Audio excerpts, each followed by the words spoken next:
Walking alone, the streets are empty. The only thing I can see is my own silhouette. I'm getting stronger, step by step. The clock is ticking, but there's no time for regrets. I've been flying from town to town, from London to Taiwan.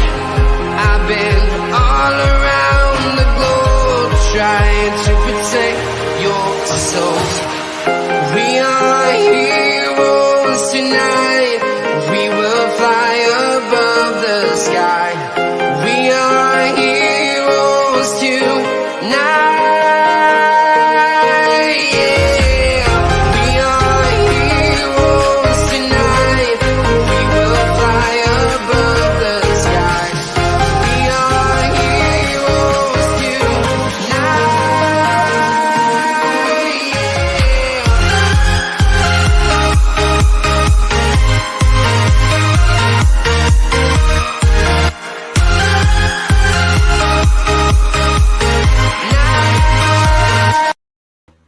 Yes, people, welcome back to Let's Talk Premier League. And we're obviously we had a day off yesterday. I had a day off. I was absolutely fucked. I was more fucked than you care to imagine. But no, a really, really good night, obviously, on Wednesday. And as DC here says, just excited for you to get shit on by Italy. Well, that's not going to happen. But no, it was a really good night. I don't know how my voice was. I barely spoke last night or yesterday. But it was a good one. But yeah, we were away yesterday. Obviously, all getting drunk. FYI, if we win the whole thing, God knows what we're going to do on Monday. I'm going to be done for. Big up Jay. Velshwan says, oh my God, we're getting Saul. Pray for the rivals. Big up Jay. Big up Niall, says DC. Valve getting gas to Liverpool transfer rumours as usual. Arsenal with the All or Nothing documentary. It was. We do have an all or nothing documentary for Arsenal now.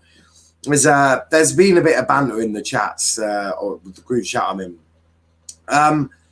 The all or nothing documentary normally means that a team's going to fuck up, or normally something bad happens. We all know what happened with Spurs, and obviously we all know what happened with City.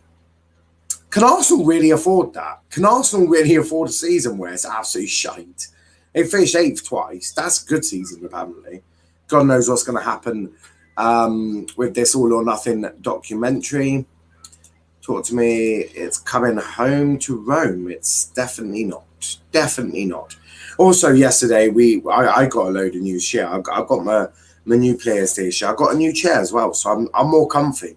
But we're not here to talk about me. What are we here to talk about? Well, let's talk about that then.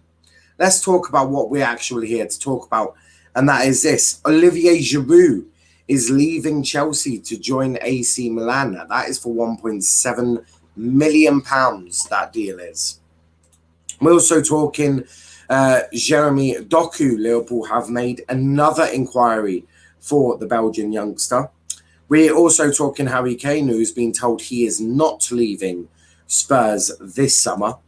We also have a bit of a Varane update. How close is Varane to Manchester United, and will it happen at all? And last but not least, Arsenal sign Lokonga. So obviously, as we all know, Arsenal have been looking at this lad. We've done he's been in a couple of our transfer shows. Looks like it's a done deal though. But before I get all the information that I require, hit that like button, hit subscribe button. It does actually mean an awful lot to us when you do that. Setup tour.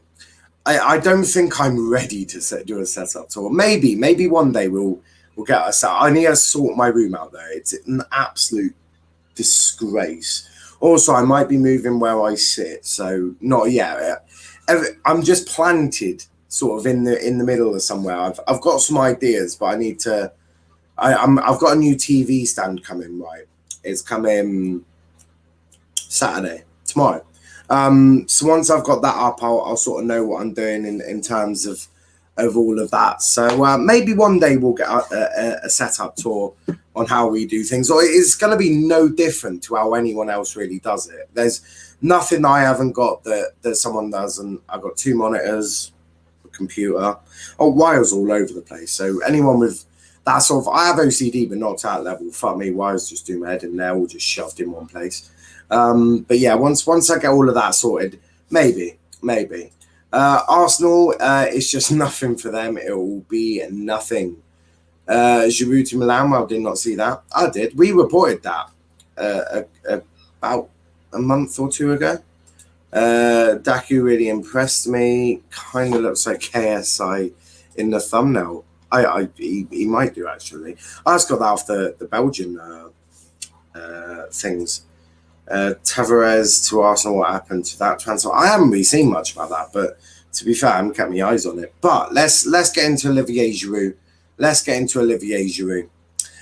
So AC Milan are offering around 2 million euros to Chelsea for Olivier Giroud. Personal terms agreed until 2023. Deal now really close to being completed.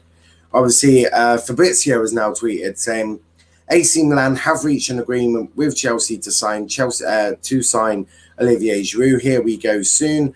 1 million as guaranteed fee, 1 million as add-ons. Giroud will sign until June 2023. Once all details will be fixed, Giroud is expected to fly to Milan next week. Now, we covered this story, and then straight after he signed a new deal, and I went, "That's strange. Why's he done that?" It was obviously so Chelsea could, in essence, cash in on him, get a bit of money for him.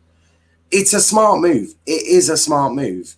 But yeah, no, I obviously Giroud wasn't really played or used by Tuchel at all. He just wasn't. Do I think it's a good move for him? Of course it is. He's going to get adequate game time at Milan. Obviously, they've got Zlatan. So what a top two with Zlatan and Giroud. I mean, what a strike age that. What a strike age there. Well, a very old one, but a lot of good experience there. Giroud will be playing Champions League football with Milan. He will. Big up to RJ. What age is Giroud? 35, isn't he? Round about that age. Is he? How old is he? I'll Google it. Olivier Giroud.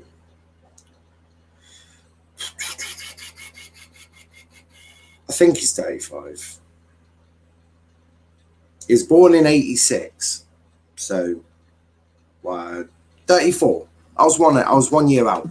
Yeah, 34 years old, going to Serie A. We all know that the Serie A is a slower league. You sort of, yeah.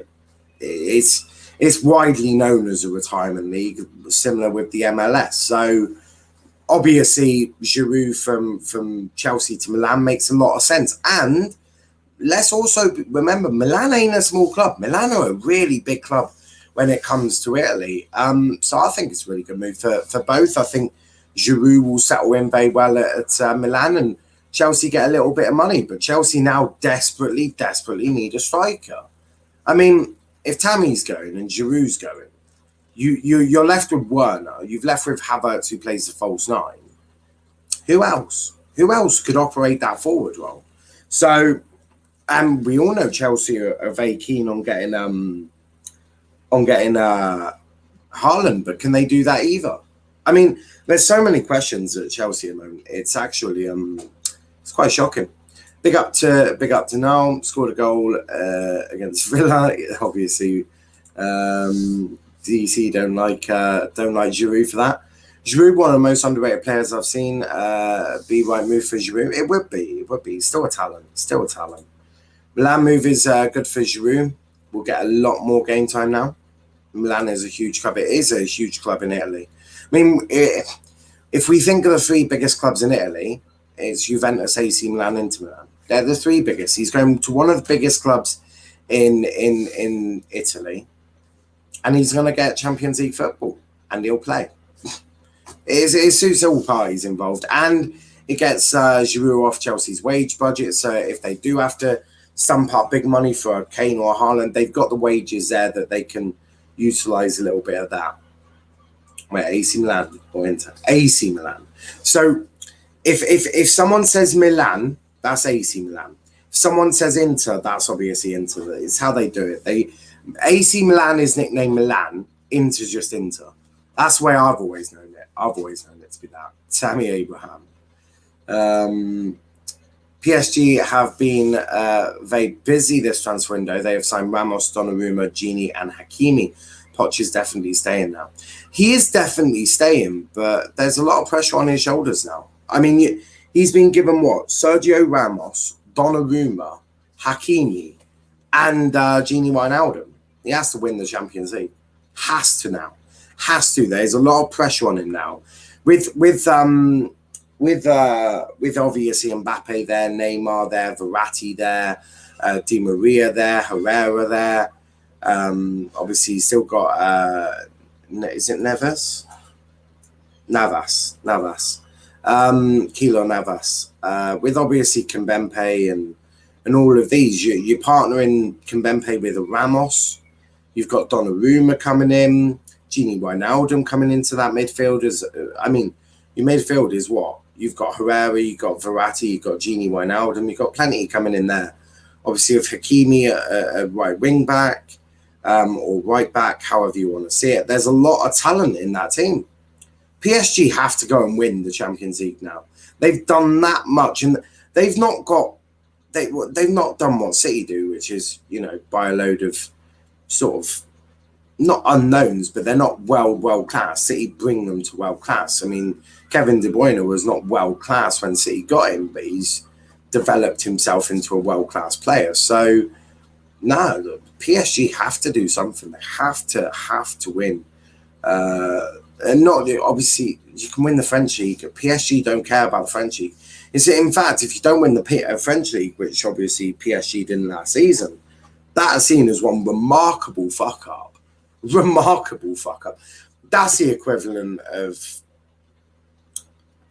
I don't know. There's not really a league like the French league where it's so dominated by one team. I can't think of another league like that. I can't. Even the La Liga is a 3-horse race. So, they have to go win something. PSG's weakness is their bridesmaid manager, Pochettino. Yeah, look, as I've just said, pressure is on Poch now. Pressure is on him. PSG really want to win the Champions League now. Wow, what a team. Marquinhos. Yeah, so you're probably going to have, a back three of Marquinhos, Kimpembe, and Ramos. With Hakimi at right wing back. I don't know who'll play left wing back for PSG, but fuck me. Marquinhos, Kimpembe, and fucking I think Kimpembe plays for PSG. I don't watch the French league or PSG for that matter. We're obviously Ramos. I mean, what a team. If Poch signs Messi or Ronaldo, there's no excuses. Now he has to win the Champions League. I don't think they're getting either of them. I mean, Ronaldo is much more easier to get, but Messi's going to have to take a pay cut. Pochettino, lucky to still be in the job after getting embarrassed by Lille in the title race. It's like Rangers winning the Scottish Premiership after Celtic being dominant. Yeah, I mean, obviously PSG did lose, and how much of that you can blame Pochettino, I'll let you be the judge and jury of that. Obviously, it wasn't going too well with Tuchel in charge either. So, I mean, we have to be, mindful and wary of that. But no, you're absolutely dead right. It was embarrassing. That's the other one, Bundesliga. Yeah, that's the one. I forgot about them for a second. Yeah, Munich and the Bundesliga. They're the only two. But even then, the Bundesliga, you got Leipzig, you got Dortmund as well. So they got some big teams, but no, there's no league like the French league. Jesus, Southgate, you're the one you still turn me on. Football's coming home again. Absolutely. Mustard, no one cares. Don't take me home. Yeah, we're all singing. But no, look, we're gonna drag this on for hours if we carry on the way. Let's pick up a speed. Doku. Liverpool Enquire about Jeremy Doku. Liverpool have been back in for Jeremy Doku, with the Reds having inquired about the availability of the player this summer, according to a report. Jurgen Klopp was believed to be an admirer of the Belgium international from his time at previous club Anderlecht, but Doku switched to French club Rennes last summer. Give Me Sport quotes journalist Rudy Galletti as claiming that Liverpool asked about Doku again, but were told Rennes don't want to sell. The 19-year-old himself is happy. So this one, I think it's just basically summarising that Liverpool will not be going in for Jeremy Doku, which a lot of Liverpool fans, I mean, Velv wanted Doku, a lot of people wanted Doku, but it looks like Doku isn't going to happen, at least this one. It's not going to happen in this window. Look, there's potential for it to happen, obviously, as time comes by.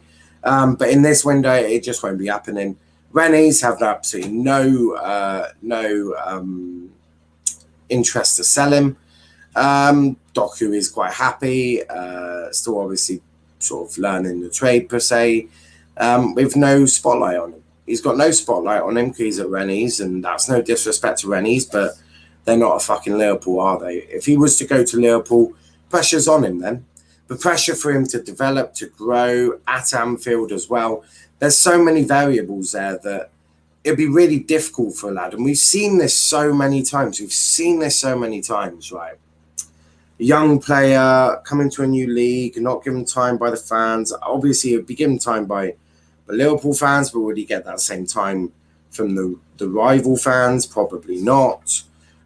We see too many people say, "Oh, yeah, it's all this, it's all that." I mean, it does drive me absolutely fucking insane sometimes. But no, for me, I think Doku's making the right decision. I think stay at Rennes, learn the trade, and move to a big club when you're ready. I mean, if Haaland hadn't gone to Dortmund and went to United, would Haaland, firstly, be as good as he is now? And secondly, would the pressure got to him? Or go into a small...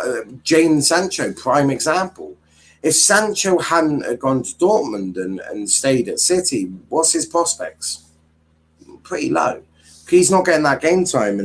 And Doku, for me, making the absolute right decision. Staying at Rennes and really working hard on that. I think, yeah, he's doing the right thing. Stay at Rennes, no pressure, continue to learn your trade. Once you get better, you'll make the big move. The cream floats to the top anyway, right? So he'll get that big move when he's ready. I mean, I think it's a really good one. Doku did well against Italy. He did have a good game. I'd love to see Doku. I'd rather him than rely on Elliot, which is like relying on a 12-year-old. Yeah, I mean, Elliot's similar. Elliot's similar like with James Garner and all of these other players. He needs a loan move in the Premier League, right? James Garner smashed it up in the Championship, did a great job for Nottingham Forest. That's not to say that he'll do exactly the same in the Premier League, absolutely not. Harvey Elliott did a great job at Blackburn. There's a big difference between Blackburn in the Championship and Liverpool in the Premier League. So those two especially need to go get loan moves in the Premier League. Brighton and Newcastle, them sort of clubs that were Brighton more because Brighton play that attractive brand of football. They want to attack as well as defend, so they'll learn a lot more at a club like Brighton. So for me, these kids, because they're essentially kids. I mean, how many kids break onto a scene? I mean, I can think of Greenwood, broken in at United at a very young age, but he's a generational talent. I look at Foden; he's had to wait extremely patiently for a move to the first team at City. But yeah, it's a madness. Liam says, "Hi now, are you all good for the time? Are you all good? Yeah, just sort me out a time. Obviously, I've got a couple of deliveries, so I'll know tomorrow. Okay, it'll give me when my estimated delivery slot is. But yeah, I should be all right. Out of 10 million highest for Diogo Jota. Big up to Wolf. Did you see my review last night, mate? Or did you think of it? I haven't. I will check that out today. Not feeling good. What's up, Wolf? Talk to us. But we're here to talk about. We can talk about anything. But I hope you get better soon, Wolf. I hope you do. I think we all have shit days. I might have a shit day one day. I mean, I've had plenty, but yeah, I hope you're feeling okay in a bit, Wolf. But we have got brilliant content for you to hopefully cheer you up a little bit, hopefully get you in a bit of a better mood. But yeah, that's what we're here for. Hey Wilson just needs to go. He's not making it. Crikey. Sell Hay Wilson. Don't start this loan nonsense every season, even auction bid him. I mean, the thing is, he needs to just leave. He's clearly not good enough, else he had got used. Ben Woodburn, Welsh player at Liverpool, only found out about him yesterday. if it's okay, Wolf, if you ever need cheering up, I'll just say Arsenal. True though, that is true. They do bring joy and fun to football. But that all or nothing business. Oh Jesus, that is funny. Lol, Chris. Thanks, Jay. But yeah, Wolf, if you ever need to talk, I know you don't have Twitter. You can email us. You can email us at letstalkpremierleagueoutlook.com if you ever need to chat. That's all about Doku. I mean, Jesus, I'm rabbiting on all the way today. I'm absolutely loving it. Harry Kane, let's talk about Harry Kane. Harry Kane will remain at Tottenham this summer. Man City are leading the chase, but a price is beyond their reach. Levy will deny the move, and Kane will not be leaving this summer. That is going to Sport Pete. Tottenham have decided not to sell Harry Kane this summer, made interest from Manchester City. Kane, 27, outlined his desire for a transfer earlier this year and described City playmaker Kevin De Bruyne as a striker's dream. But Spurs were understood to have privately agreed to deny Kane a move before the transfer window closes. City reportedly submitted a £100 million bid for Harry Kane and were furious. It was reported in the middle of the European Championship. Sources at both City and Spurs denied an offer was submitted, but third-party sources insisted a bid was made and the clubs did not want to distract Kane while he was on England duty. Really strange one there. Well, it's not strange. This is totally predictable. Harry Kane has got a contract until 2024. The last time I checked, when a player still had 3 years on his deal, the other club is not in any rush to sell him. Now, the only way they'll be in a rush to sell him is if this man starts kicking off for fast. And I mean, but he needs to kick off. He needs to kick off. Because at the end of the day, can Harry Kane, obviously if he wins the Euros, he don't need to win any competition with Tottenham, but I mean, elite players, these big players, they need to make big moves and they need to win silverware. Is he going to do that? And that's the question that I think a lot of people are asking. And what do you class Harry Kane if he doesn't move? If let's say we bottle the Euros, which I sure as hell hope we won't, but he doesn't win anything. If he doesn't win anything, can he be classed as a great? Can he go down as one of them all-time greats? Because it's a discussion that we've had. Well, I've seen had many times, and maybe that's a stream we'll do. We'll talk about what makes you a great player. Because if Harry Kane is something that's sort of thrown at Steven Gerrard a lot, isn't it? That he never won that Premier League with Liverpool. Can he be classed as a great player? And I think obviously there is that element of, yes, you do need that bit of success. I think you do need that silverware to be in the conversation as a great player. But if we're talking about players, is it surely not the personal accolades or the personal achievements that they achieved? I mean, Harry Kane has won Golden Boot a fair few times. He's captained England. He's captained Spurs. He's played in multiple World Cups, Euros, blah, blah, blah. He won Golden Boot at a World Cup. So you'd assume that Harry Kane, even after all of that, can still go down as a great, 100%. But it's a really difficult one for me, I think, because, yeah, for me, it's one of them. Can you be classed as great if you don't win the Premier League? Well, of course you can. does not winning trophies like he would at Man City or even, dare I say, United more than he would at Spurs. I don't know where this sits. But I look, I'm not the one. I'm not judge and jury when it comes to making. It's not up to me who's the best player in the world. I mean, it's all down to personal preference at the end of the day. But you have to think this is something that probably is a difficulty.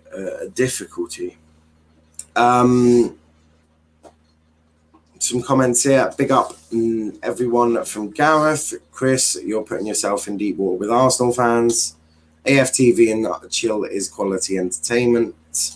Chelsea fans complaining about no signings after 5 weeks. The spoiled brats here at Man U. Next season, we won't have a signing after 2 months.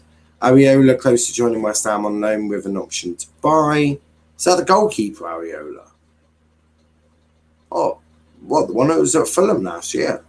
If that's the case, you've got a decent goalkeeper there.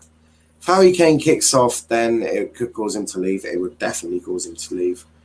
If Harry Kane threatens to score an own goal every single game until he gets to leave, trust me, he's going. Harry Kane will win the Euros, Niall, then the World Cup, then the next Euros, then the... Yes, Kenny, he will. Kane would swap them golden boots for trophies, surely. Of course he would. I think everyone would. But what I'm asking, I suppose the question that I'm asking is, even if he... let's say he doesn't get a leave because Daniel Levy threatens to, I don't know, shoot him or something, and he has to stay at Spurs. Does his personal accolades ensure that he'll still be classed as a great of all time?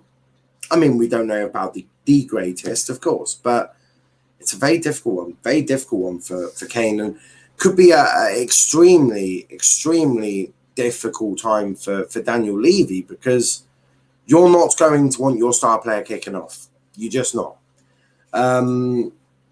However, mon cher Giroud, I'm presuming, Phantom of many topics, is saying goodbye to Olivier Giroud.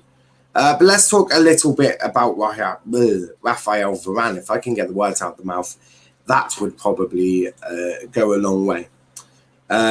Levy threatens to shoot him or something. God knows. I mean, God knows what Daniel Levy will do to poor bloody Kane. I don't even want to imagine. The Varane case is still pending at Real Madrid club because there's a possibility for him to renew his contract or join another club in the summer. If he decides to leave, Man U will be Varane's destination. That is according to Marca versus via Sports Witness. They're not the only publication to have said that United are the only, well, not the only team, but they're going to be the destination. They're not the only team, nor will they ever be the last team that will, last publication that will say that. But yeah, Varane for me will absolutely join United if he doesn't stay at Real Madrid. Varane using Man U to get a better price to Real Madrid. No, he's not. This is very different to Ramos, right? So Ramos used United to get a bid to a new contract at Real Madrid. Varane isn't. There's a lot of people saying, a lot of well-respected people, like even Fabrizio, saying that Varane does want a new challenge, and you can sort of understand that because he's been at Madrid for such a long time. It's completely natural for you to want a new challenge after that. Where will he go? Will he go to United? Well, that would make the most sense at the moment because firstly, they're the club that can afford him. Obviously, contract-wise and fee. I mean, the fee's not going to be outrageous, but the contract might be a bit more outrageous than some would say. So United are definitely favourites to get him. But an interesting take on this, this was from an article I found. Real Madrid had given Raphael Varane permission to negotiate his departure from the club and made interest from Manchester United, according to reports in Spain. With only a year remaining on his current deal at the Bernabeu, it looks likely that Varane will leave Real in this summer's transfer window. The Spanish club are understood to have a contract offer on the table for the France international, but Varane wants a new challenge elsewhere. So this Varane stuff, is it sort of, coming to that close? We'll have to wait and see. But it certainly looks as if United really, really want him. Why wouldn't you? United need to replace Victor Lindelof. I mean, maybe not replace. Well, not replace him in the squad, but you definitely need to replace him in the starting 11. That's for sure. So that's a really interesting one. Where will this end? God knows well. I mean, Jadon Sancho took 2 years, so I'm not going to rule out 2 years. Let's just be. Well, it can't be 2 years. It cannot be 2 years. Jackie Henchman confirmed he won't sign the contract. Yeah, that's what I said. That's a possibility he may sign it, but I doubt it. Hope not Chelsea. Ben White agreeing terms with Arsenal. What is wrong with him? Has he done that? Has he agreed personal terms? Kenny, you know what to do. But yeah, Kenny, go check out what Wolf is saying here. Ben White agreeing in terms of Arsenal. That would help. If I was Ben White, I would ask for 700k a week. Same still stands, which is why there's been no tweet. Don't be worried. Yeah. I know that. I'm not an idiot. Lord Velvishwan is back.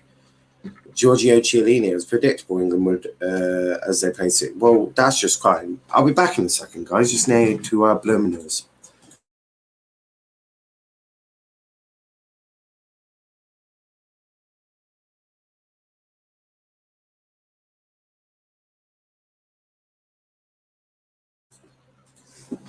That is the worst timing ever. But yeah, look, that's just sour grapes for me. Yeah, we're one of the host nations. We're also in this world that we live in right now. It was predictable England were gonna, we're gonna be the ones that were at this time doing that. Yeah, makes absolute. Look, it made sense. England and Wembley were going to host a lot of games. Wembley is the biggest stadium. It's 90,000 seater. You can do the whole social distance or however it's being done at the Euros.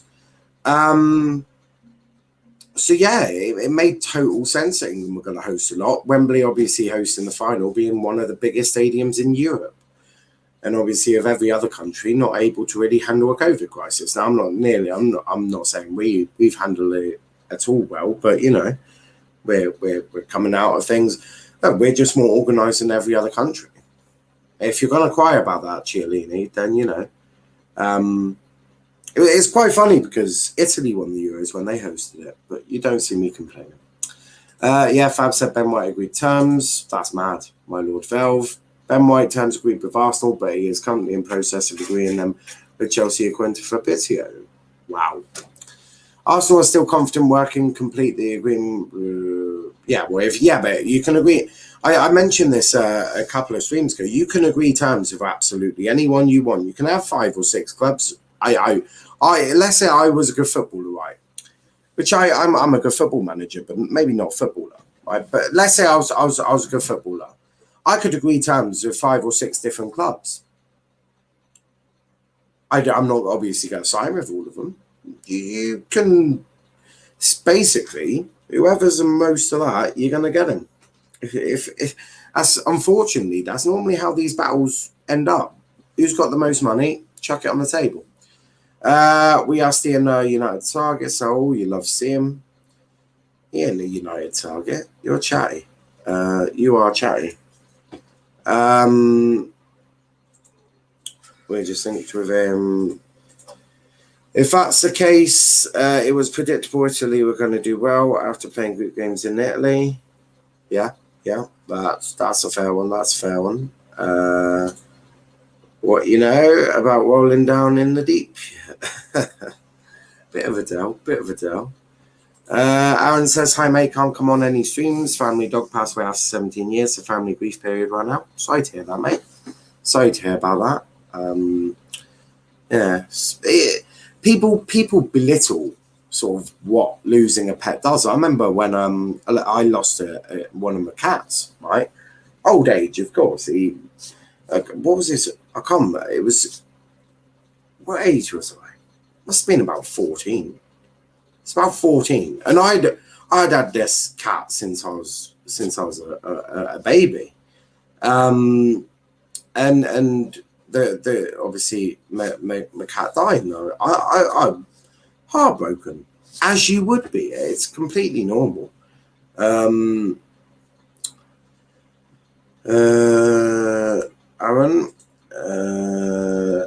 Chelsea willing to pay more than Arsenal to Brighton and wages to Ben White according to Duncan Castles. That's going to be brutal. Today is a shit day. I lost a rabbit 5 years ago. See, rabbits, and you know, I love rabbits. I love rabbits. They're soft and fluffy. Soft and fluffy, and you can hug them. Love a good rabbit. When your brain goes numb, you call that mantle freeze. Strange. My grandparents lost many dogs to death and old age. They can't live without one. They keep getting one. Yeah, I think a lot of people do. Once you get a dog, don't you? You sort of, it really takes that phrase to a man's best friend. It really, really does. When you're talking too much, put that shit in slow motion. Astronaut on space. I did research analysis who would be Liverpool's perfect signings. Priorities: Saul, Jamie, Doku, Milan, not Milan, Vlahovic or Sheik. Well, maybe ring up Liverpool and ask to be a transfer advisor. Thanks, mate. Grew up with Freddie as a kid, and he was a puppy, so it's a hard one. But big up the staff at Pets at Vets. Oh yeah, run off of Pets at Home in Doncaster for the support. My dog passed away 7 years ago. See, we've all had grief. Mine was a cat. I mean, Wolf lost a rabbit. It's a horrible thing, but I suppose that is sort of life. With life, there is death. It's a brutal way, But moving on to death, let's talk Arsenal. Sorry, did not mean that at all. Sorry. I apologise profusely to all Arsenal fans that have just heard that. I don't mean your club is dead. Yeah, it was dead years ago. Right, sorry, I'm going to get myself into trouble if I keep talking. I've never had a pet, but I understand how you feel, Aaron. He will go to heaven. Absolutely. One team that won't go to heaven, Arsenal. Right, I've really got to stop myself now. Stop, Niall. Arsenal have agreed a 15 million deal with Anderlecht to sign Albert Samari Lokonga. Talks with Anderlecht reached a breakthrough this week after an opening offer for 13 million was rejected. Lokonga will now undergo a medical at Belgium before travelling to England, where he will have to self-isolate before joining his new teammates. Obviously, because we all live in this COVID world as we now know it. Yes, he's got to go and self-isolate before he can join up with Mikel Arteta and his coaching team. I'm sure Lokonga is extremely excited about this. But no, I absolutely know nothing about Lokonga. I'm not going to bullshit you. We report stuff, but it don't mean I know every player we're talking about. I absolutely know nothing about Lokonga. Although in that picture he's wearing a captain's armband, so I'm guessing he's quite highly respected in Anderlecht. So well done to Arsenal. Well done to Arsenal. And I apologise for calling your club dead.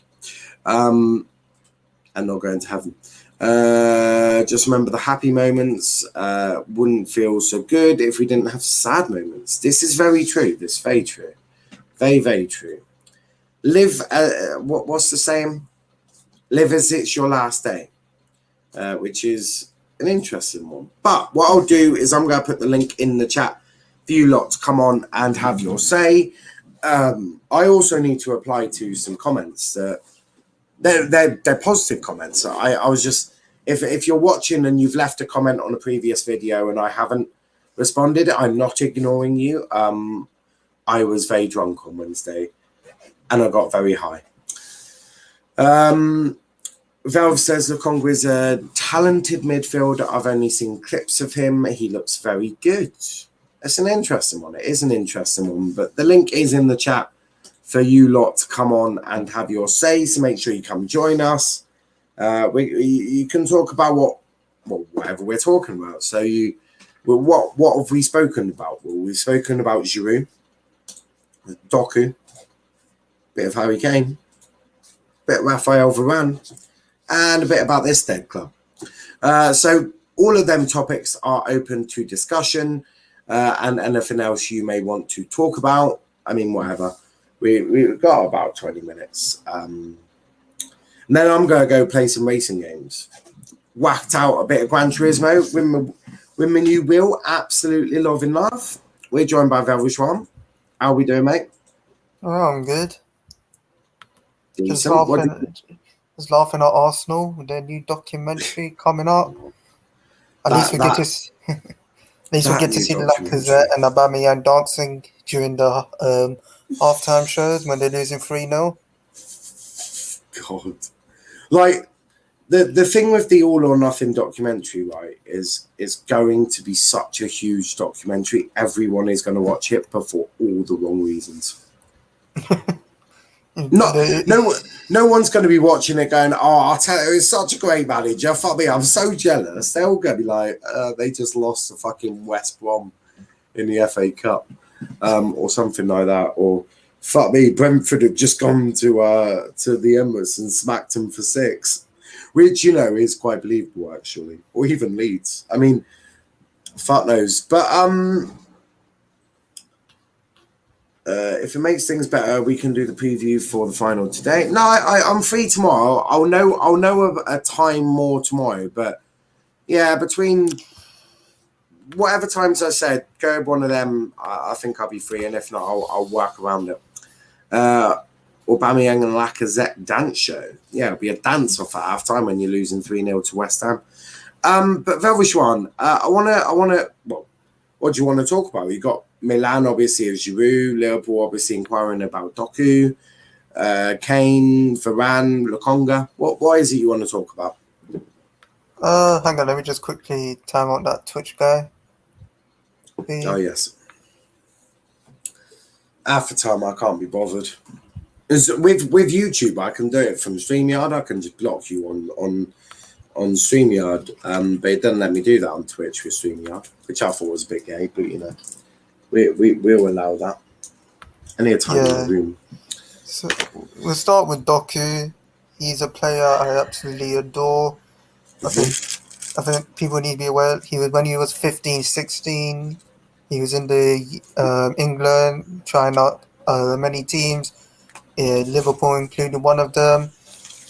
He was very impressed. He's impressive. Klopp liked him. He spoke to Klopp, Wijnaldum, Mane. Klopp said to him, "You could be Mane's future replacement." Parents wanted him to join, but Doku refused. Reason being is he wanted to develop in Belgium, and he was like, "If Liverpool were really interested in me, they will go like 3 years time and try to sign him." And yeah, currently we've inquired about him.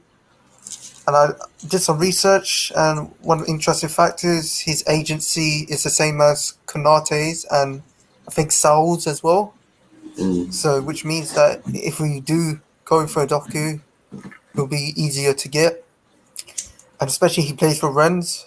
Rennes, along with many French teams, they need to sell on players because they don't have something about like financial problems. Yeah. Rennies have already said that they're not up for selling Doku this summer.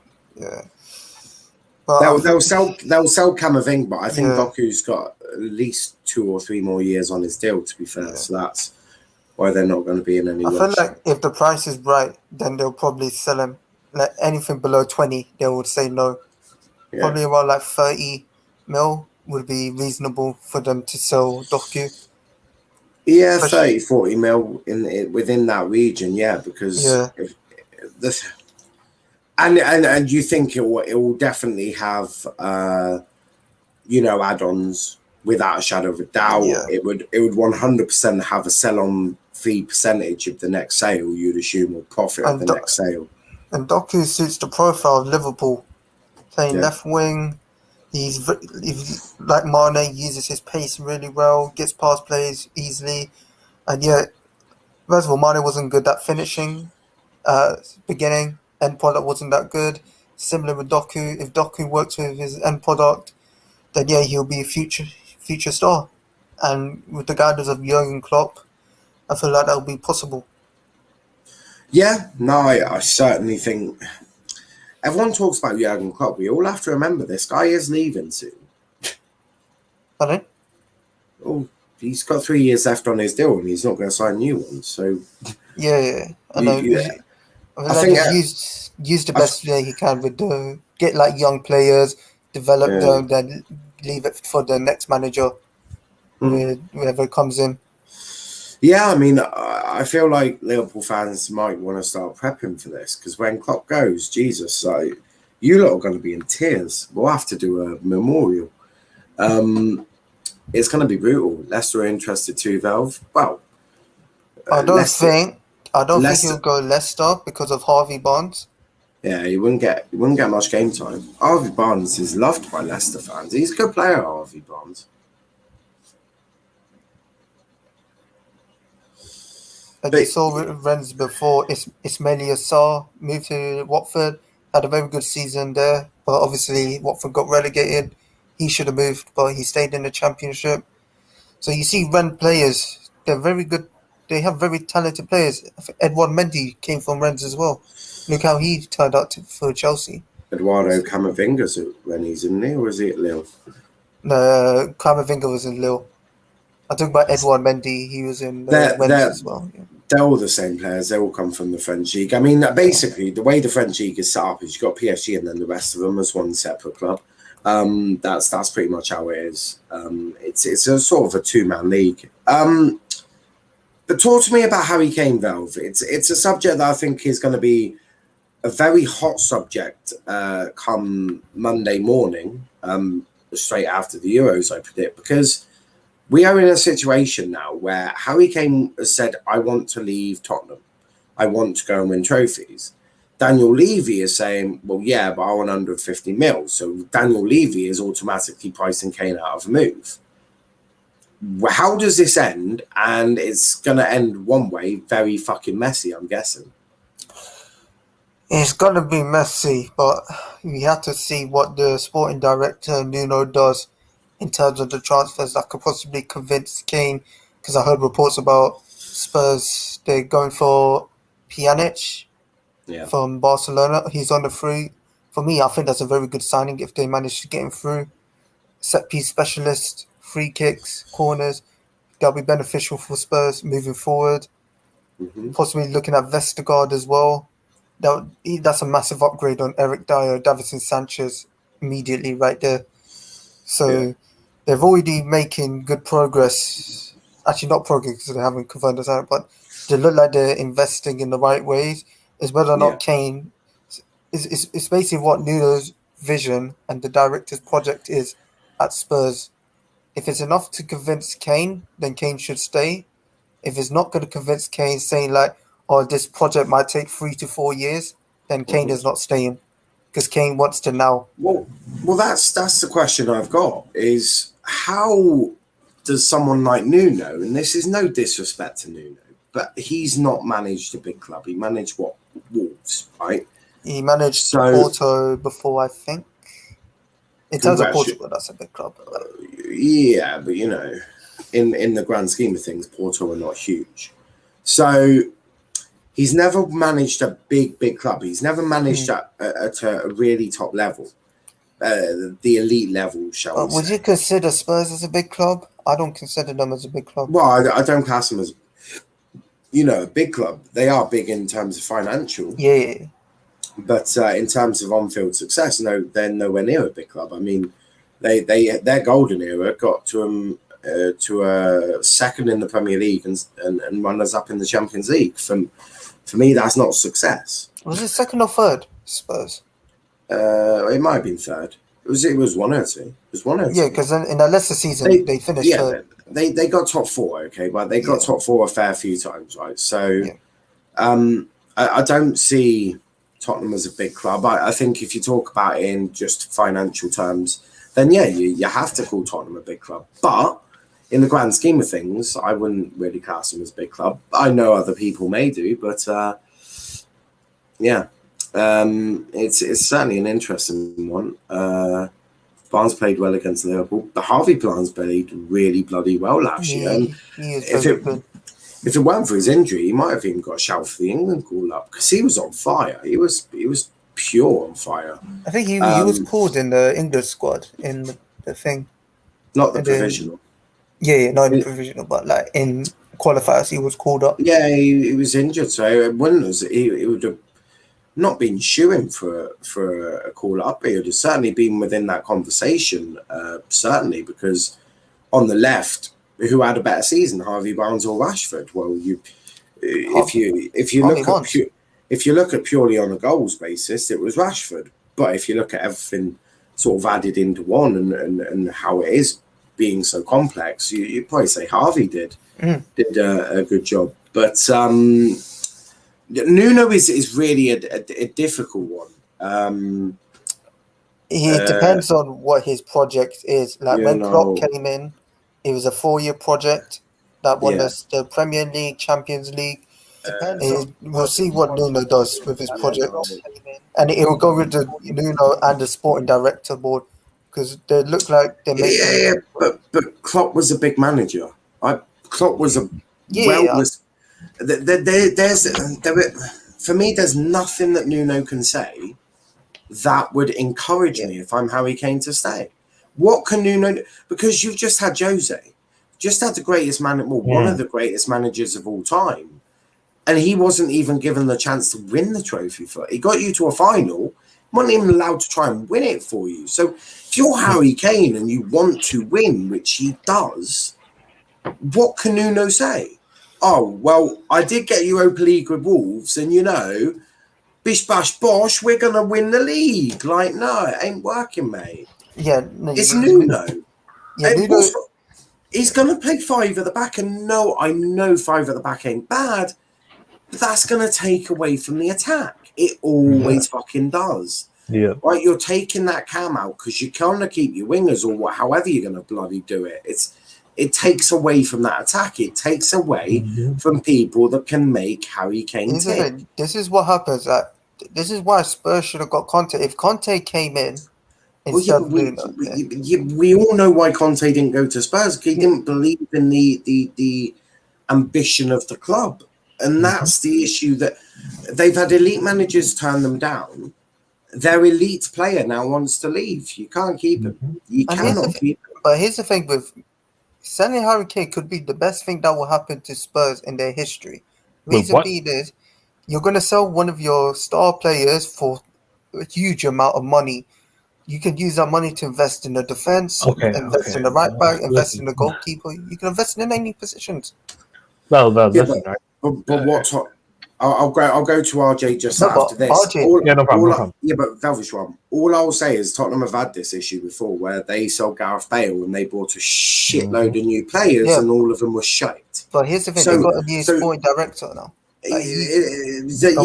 Matter. So's my grandma, but she still makes roast potatoes No, the but same here's way. the thing: No, Velv.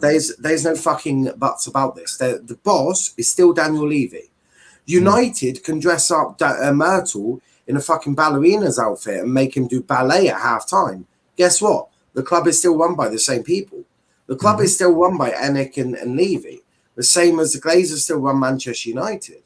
So, yeah, you can get a new sporting director. This new sporting director is a way for Daniel Levy to go, oh, look, I wasn't there and it's completely fucked up now, guys. So I'm the greatest ever. And give me more, well, not more responsibility, but respect me. Fucking pay me my flout. Like, he'll be an ungodly wanker because Daniel Levy. So this whole sporting director is just there to sort of go, well, it failed under that, so my way is the best way. So, look, I'm very similar with United. And unless this sporting director goes and gets talents that I'm not expecting United to get, he's not really done anything. They got Sancho. Congratulations. That was a deal. That was a deal meant to happen last year. So Myrtle gets no credit for that, right? As after about 2 years of negotiating a deal, I would fully expect you to get that deal done. If he gets Varane and they get Camavinga, they're two players who I wouldn't have necessarily said at the start of the window a shoe in to go to United. Then a bit more respect needs to go onto his name. But until then, I agree. It's the same shit, but sort of spelled differently. It's like a mac and cheese ready meal, but it's a new recipe, so it's a little bit better, but it's still nothing compared to how your grandma would make it. Right? That's how I see it. But RJ, I do want to get your view on Harry Kane and this whole absolute mess, because there's only one way for this to end, and that is going to be badly. It's going to be a messy departure or stay. However people talk about the professionalism, because Harry Kane is professional. Be as professional as you want, but dealing with Daniel Levy makes you somewhat unprofessional. Look, lads, I mean, for Harry Kane's sake, he needs to leave Spurs, right? First and foremost, he needs to leave Spurs if he wants to win anything, if he wants to achieve anything for his legacy, for his career. Look, being England captain, that's something, but if you cannot show any trophies to your name, look at players like Pochettino, right? Pochettino already has got 2 trophies to his name. I know they're not big trophies, but they're still trophies. Trippier has a La Liga title to his name. Why? Because he left Spurs. He's not the only one, right? Ericsson has a Serie A title now because he won with Inter Milan. Foyt has a Europa League. Exactly. There you go. Look, here's what I'm going to tell you, right? Kyle Walker's got a Premier League title. Thank you. Yeah, look, the list goes on, lads, right? You're correct, right? What's Gareth Bale got though? He's got he's got Champions League. He's got like 4 Champions Leagues, a shit ton of La Liga titles, some couple to raise. Well, fuck it, nothing compared to the Audi Cup, right? Yeah. He's probably a similar success to Tottenham. But this is how I see it, right? Levy knows, right, that if Kane goes, this is going to be the downfall for Spurs, and I think this is probably the return of. No, listen, Beltran. Look at Spurs when Kane was not there. When he was injured, look how shit they played. Son was invisible. No, I'm not having that. No. Okay, Bell. Let Velvish let RJ talk. As a presence of Kane, right? He's a big name in the footballing world. He's a big name of Spurs. Quite frankly, he should be known as one of the best. But the thing is, if he stays in Spurs, he'll be known as one of the biggest flops in the Premier League because, quite frankly, he did not win anything. Right? Steven Gerrard did not win in a single Premier League, and people say, "Oh, he's so good, lads." Right? Look, newsflash: you need to win something. That's why I'm saying, look, Bruno Fernandes has not won anything so far for us yet. Right? When he does, then that will cement his legacy. Right? It's all about legacy for Kane. He's 28 years old. He cannot keep going. He's not like Ronaldo, where Ronaldo can keep going for another 5 years, right? Because of his fucking fitness and health. Right? Kane will eventually have to retire because A, he's still injury prone. B, he's coming to the end of his career, and C, he's at a shithole, like Spurs, who don't win trophies. Realistically, he needs to get out. And if that happens, Son might have to get out because realistically, the way he plays, if Kane's not there, you might as well say sayonara to your career, mate, because newsflash, you're shit without Kane, you're good with him, and that's how it worked. You were the best bromance pretty much last season because you two got a shit ton of goals together, you worked well. Now, for the rest of the team, I pray for whoever needs to play with this team, right? Because guess what? Eric Dyer's still in the team. Toby Alderweireld is still in the team. You have players who are donkeys, but they're still in their old age right now. Get them out of there. I don't care how much you get money for them. Having them is literally a liability. You're literally paying them to ruin your club slowly but surely, right? Like, look, Veltran, you can agree with me, right? Eric Dyer has to leave Spurs. Realistically, if Spurs want to get to the big leagues or actually contend with any of the big clubs anymore, if they want to check out with Arsenal, they can just keep Eric Dyer. Those two teams can go down to the bottom for however they want, right? But the realistic thing is, Kane needs to go, right? Yeah. Simple as. He needs to go. But the thing is, like Nas correct, it will not be professional because Levy will be toxic. That's how he is going to be. He will try and find a way to keep Kane here. And look, Kane can easily say, "Look, you keep me here. I'm not going to play a single game." He's allowed to do it. No, see, I wouldn't do that. What I would do is I'd be like, you can keep me, but I get goals given to me if I score own goals. Guess what I'm about to do? I'm about to stat pad against Eric Dyer, and you're going to watch from the stands. Threaten. That's what I'd be doing. I'd be threatening him. I'd be like, look. But at this rate, no one would blame him. No one would blame him. Realistically, no one. No one would blame him. People would judge like the Coutinho move. Obviously, Veltron probably would do that because obviously, probably one of the favorite players. Ousmane Dembele, another one, who forced his way out of Mahrez when he. Mahrez wasn't that bad. I think he liked Man City, and he was like, "Look, this is my dream move. Can I please get it?" And I think, maybe he was a bit forceful, but I don't think he was to the extent. I mean, the biggest force move I've seen is Diego Costa, because he literally poured Atletico shirt, went straight to their training ground. No. You treat Diego Costa with shit, man. You treat him like shit. You froze him out of the club. Froze him out of the club. Conte did throw it, but I'm saying like a actual forced move. Yeah, That's the biggest one I've seen. But still, when you're treated like shit, you don't want to be at that place. Well, but in the context of what we're talking about, it doesn't matter how they're treated. Of course, if you're treated worse, you're going to force it. I'm talking about the context of forced moves. In terms of forced moves, you can't get worse than that. I can think of Odemwingie, who on deadline day went to another training ground and was like, I want to sign for this club. On deadline day, club didn't even know. The club didn't even know where he was. He was like, "What is Odemwingie doing outside our training facilities or the his parent club? What the hell's our player doing at now, guys? We've had nothing there. It's gonna end messy. It's gonna be one heck of an unprofessional one. And I look forward to watching it because as a content creator, there's going to be a lot of damn content with it. But I do want to go to Hassan. You're losing Olivier Giroud. He's going to AC Milan. Yep. You're looking like Tammy Abraham's going to leave and go to Aston Villa or any club that isn't Chelsea. That leaves you a Timo Werner. The chances of getting Haaland are looking slimmer day by day. Harry Kane is going to cost you about 150 mil, and I'm not sure Chelsea are going to want to do that. No chance, because Levi. Yeah, you've also got Daniel Levy tax. So where does that leave Chelsea in a pursuit for a striker? I'll tell you one thing. It's literally going to be either one of the biggest transfers ever, or it's going to be a repeat of the Conte second season transfer where it's literally all panic buys. Because I've seen it all before. Like, we wanted Lukaku, Raiola came in, asked for 20 million, we said no. And then we ended up having to get Morata. We wanted, even under Sarri, apparently Sarri wanted Locatelli, Barella. We did get Jacola. What did you get him?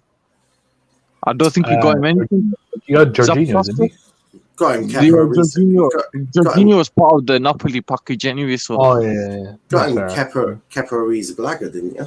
Yeah, co-assistant manager. Yeah, it wasn't it. Kepa was a panic buy because of Courtois leaving the club. Yeah, was it Marina signing the Kepa one? Yes, because Courtois moved out. Courtois said, I wanted to go to Real Madrid with my kids.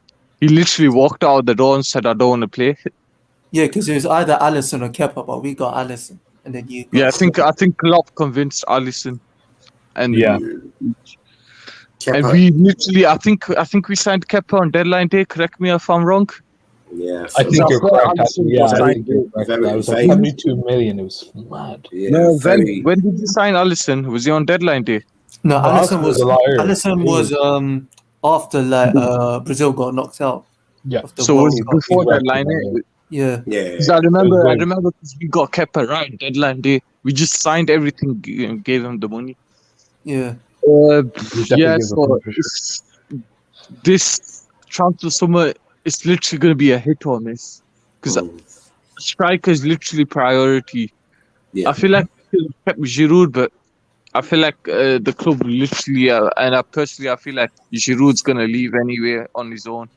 Because he's been talking behind the scenes he wanted to go anyway because of game time. And now he's going to get it. Yeah. and that's totally understandable. RJ, as a rival, where do you see this Chelsea striker situation? Because now they've got Timo Werner, you've got Havertz who can play false nine, I suppose. I don't think you'd want to try anyone else in that position. Maybe Cho, maybe, but I don't see the finishing. I don't see the composure in front of goal for Cho. So where does this leave Chelsea? Does this leave Chelsea picking up someone like a Danny Ings?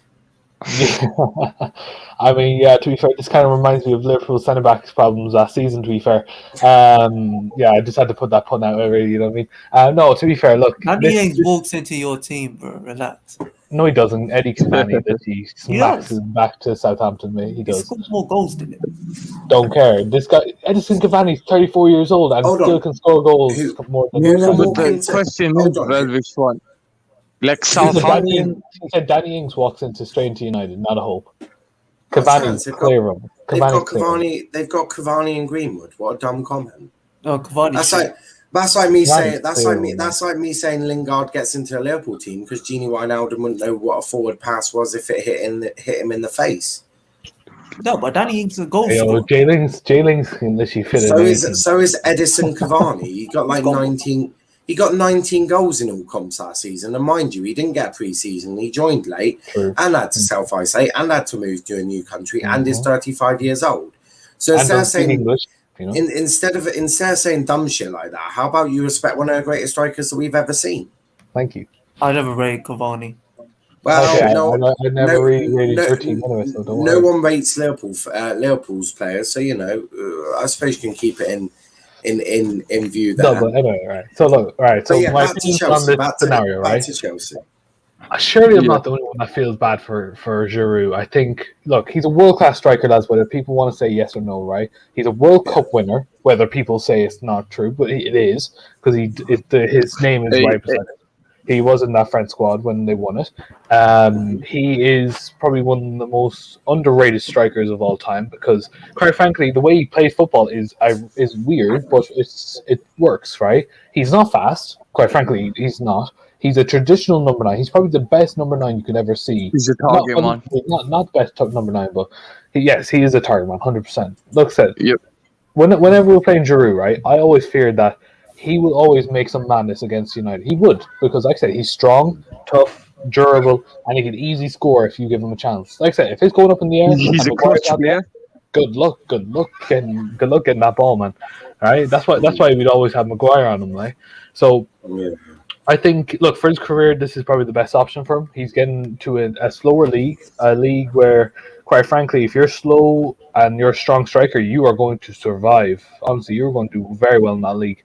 But like I said, I think his time with Chelsea, he must be disappointed because I don't think he hates the club Chelsea. I just think it's unfortunate with the time. No, tactically, I feel like tactically we're moving away from the target man.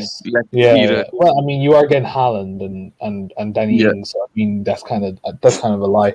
No, I do think it's just like, I think the reason why you're kicking him out is just because he's getting older. He's got a few more injuries than expected. Other than that, like I said, I would trust him over Timo Werner. I'd trust him over pretty much a whole attacking line. Let's be real. I think the only one main player I'd say is probably better attacking in your attacking front, not just striker, is probably Mason Mount. That's the only player I'd say is the best attacking player that you have. I'd like to strongly disagree with that comment. Mason Mount attacking? I would like to say that Kai Havertz is the best attacking player. I mean, no, in the Prem. I am. No, but if we're basing it off ability, then it is Havertz. Ability, yes, I agree. RJ, trust me, I'm English and I love to big up big player.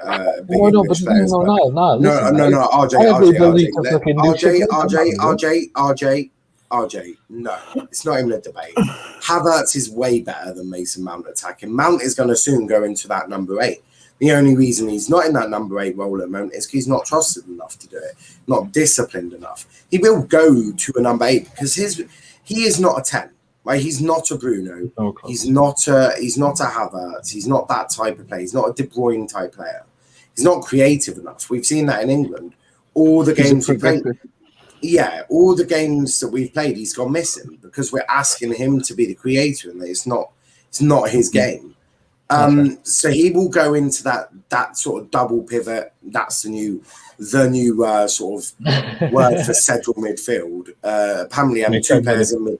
Yeah, apparently, I think it's the new buzzword, isn't it? Double pivot. It's the new buzz phrase. Oh yes, the double pivot. It's like, well, explain to me what a double pivot is, buddy. Because it's 2 8s who don't know how to do a 6 job, so they let you know. That's what. It could be a 6 as well. You never know. It's for me. Obviously, man will go to our central attacking, central midfield role. Probably when Kante leaves, be more box to box, get a DM in there. I see that working quite well. But you're certainly right. There's a lack of sort of bodies as that attacking striker role. I mean, if you have to rely on Timo Werner, like, oh my god. Wait, would you play Pulisic up top? I mean, he did win Carnival. What the fuck is that comment? Pulisic up top? Are you mad? Look, he won Carnival and started up top for USA. So I mean, he does have the experience. So? He is clinical. He literally in the final, right? The only thing he did in the final was the penalty. Like, let's be real, man. That was what you get all. Yeah, literally that cup competition. The goalkeeper was good, and I swear it was another American player. That's like me saying, "Oh, let's stick Harvey Elliott as a striker." Then, I mean, better than Roberto Firmino. I mean, Firmino's got goals and assists. Firmino is dog, mate. Firmino is dog, right? We digress. We digress. Okay, I don't know how we're talking about fucking Firmino. Sorry, you said Harvey Elliott up top, and I was like, yeah, Firmino fucking gets dog. Yeah, I mean, Firmino is the most unclinical striker I've ever met. But he's never. He's not a striker. He was never asked to. Well, he's not a midfielder, so what is he? What do you mean? He is a midfielder. He's a false striker. RJ, the way Klopp's got that entire Liverpool team performing is just weird. It makes no sense to even the best in football, I think. Klopp doing a madness. But hey, it's worked for quite some time. AC Milan wants Giroud. Who wants Tammy? We'll play a Villa a bet. Yeah, Villa are looking for him. Villa and maybe a bit more Villa. Giroud is a top class, underappreciated number 9. Absolutely, he's underappreciated because he played for Arsenal. Pulisic is clear. Mane and Salah, by the way. That is so false, Kenny. Pulisic is the highest ceiling than Mane, Salah, but what's the point? A man can't stay fit, and that is the key. If you can have as high a ceiling as you want. In fact, my ceiling is to Mars, but I'm a fat bastard that eats too much cake. So I'm not gonna hit my potential. And guess what? A Gaza. Well, wrong. That's slightly depressing. Here's one. Ravel Morrison. His ceiling was incredibly high. Man didn't have the appetite. He also stole off his mates, but man just didn't have the appetite. He went through a lot as a kid. So you can have as high a ceiling as you frankly want. That don't matter. That don't mean matter. Götze was considered as one of the four. Going to be one of the greatest midfielders, and he never turned up. Jack Wilshere as well. Well, yeah, that's Andre Schürrle. He's in the We understand. The list goes on, lads. The list goes on. We all know. Balotelli as well. The similar analogy is, I hate it when people say, "Well, they're better on paper." Yeah. So, believe it or not, Chelsea are better than Leicester on paper, but they didn't win the FA Cup. So, Arsenal weren't better than Chelsea on paper. They still won the FA Cup. You could argue that Chelsea weren't better than City on paper. But guess what? They won the Champions League. So, some of these are they're stronger on paper or they've got a higher ceiling. You can have as high a ceiling as you want. If you're not going to reach it, what's the fucking point? And that's the beauty of football, isn't it? It's the unpredictable. It's why the Super League was majorly rejected by all of us, because it took away that underdog story. It took away the time that Argyle could go to the days that Argyle could go to a Premier League ground and keep you out and get a draw and bring you back to our place. Those were the best bits. I mean, we did it to Liverpool. Went to Anfield, got a 0-0 draw. They had plenty of shots as well, but we just, we went. Don't remind me that game. We went all Donald Trump on them and built a wall, and it was an unbreakable wall. But look, we are going to wrap it up there. We'll be back obviously later tonight. On the other hand, McTominay, a shit, but man stays fit. That is a good one. Oh, no. I'm not having this mixed sauce disgrace, mate. No. We ain't having that. No. The only disgrace is that Ollie still rates McSauce. He's a good player, but if that's my starting player, I'm fucked. But we are going to wrap it up there. We'll be back at 10 p.m. anyway with another episode of Transfer Talk. Tomorrow we've got Transfer Talk, but we've also got a Euro final preview where RJ, your team's in that one, aren't they? Yeah, I'm Italian, boys. I can speak Italian, Yeah, you're a disgrace. Yeah, mamma mia. So are you, mate. But it's okay because the other team in there are fucking England boys. So, we're going to be previewing that one before the final itself, before the big one. Sunday, we'll be live at 7:30 of a watch-along with me, Charles, and others. And judging from what the semi-final watch-along was, I'm going to be pissed. Me and Charles are going to be singing Southgate, You're the One, and 3 Lines, It's Coming Home. So, make sure you tune in. But yeah, 10 p.m. tonight, Transfer Talk, as Jay reminds everyone there. So make sure you do check that one out. After Sunday, there's going to be just Transfer Talk because I'm thinking of new ideas and things that we can keep the content moving. Got a couple of ideas. Got a really good topic for a late show next Tuesday, this Tuesday, however you want to see it. A really good one. What makes a world-class player? That's what we're going to be discussing and talking about. Obviously, there'll be a game in there as well, so make sure to tune in on that one. But before we go, please leave a like on the video, subscribe to the channel with notifications on, check out our socials, Twitter, Let's Talk EPL, Instagram, Let's Talk EPL_, and on TikTok, Let's Talk Premier League. RJ, where can they find you, bro? Yeah, you can find me on this channel, lads, pretty much. I try and get on most of the time. Like I said, I'm busy as it is, try to start on my own channel and all that crap, but like I said, thank you for having me on, first and foremost. And yeah, like I said, just check me out pretty much for whichever on any socials. Nearly at 10.7k, so let's get it done. Perfect. Yeah, RJ, obviously. I love it when I watch other channels. They're like, yeah, this person is like leaving or something. And RJ just messaged me halfway through Euros. He was like, oh, I'm sorting my channel out, but I'll be back in the next season. I was like, yeah, that's why RJ hasn't been here, because he is currently evolving his channel and doing more FIFA content. So if you do like a bit of FIFA and you want to watch an Irish man talk about potatoes and playing a bit of FIFA, then go check RJ out on YouTube and on Twitch. Also check him out and his dodgy footballing opinions on Twitter. I think he's at 100 now, aren't you? So two people follow me just because I said the penalty was a disgrace. So well, you win some, you lose some, lads. I'll get back. I'll get back. Don't tweet them. Yeah, just I don't care. Just care. say, haters are gonna hate, boys. Haters just gonna say, hate. Just say his football's coming home, and you'll get lots of followers for that. DJ South says, "Big up, guys. I missed the show, but I am. It was excellent. I'm sure it was excellent. Peace, guys. Thank you for that one." Jay says it's coming home. Debate shows.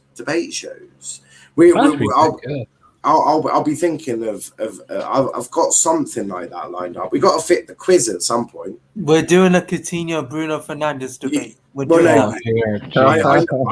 know I need to sort out Tom, RJ, and the rest of them for when they're doing their quiz, because we're still undecided who won the quiz last season. So we've got that to work out as well. But Velshwan, where can they find you, bro?